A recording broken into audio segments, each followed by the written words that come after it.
Добър ден на всички! Казвам се Мартин Петров и съм член на Младежки екип Европа.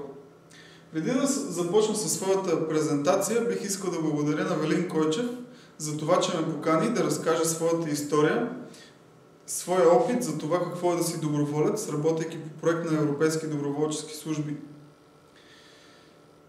За 10 месеца, през които аз работих в Румъния, имах възможността да се срещам с много ученици от различни училища в града и в района, в който работех и живеех.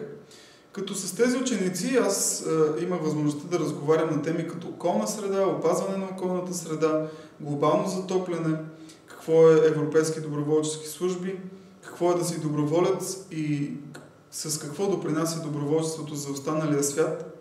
Също така имах възможност да преподавам английски, оригами и изобразително изкуство на бедни деца между 5 и 17 години, като освен да учим английски, да рисуваме и да творим животни от хартия с тези деца, веднъж седмично ние посещавахме дома за деца с увреждания, както и старческия дом в града, като нашата цел беше да създаваме по едно събитие всяка седмица, било то театрална постановка или куклен театър, с които да развеселяваме тези деца и възрастни хора и да ги накараме да се почувстват отново част от обществото, което веднъж вече ги е отритнало малко или много.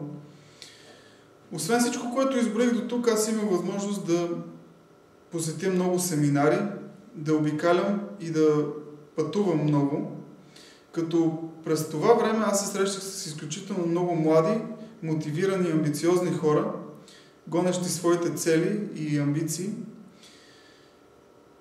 Това е една изключително малка част от моя опит, която аз мога да споделя с вас. Но знаете ли, аз осъзнах, че доброволчеството това е начин на живот.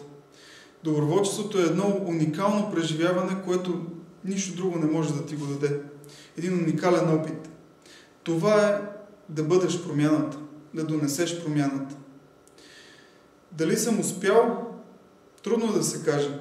Но ако следваме тази мисъл, да успееш да промениш живота на поне един млад човек в положителна насока, означава, че вече си успял.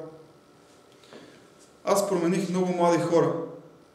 Аз ви разказах своята история.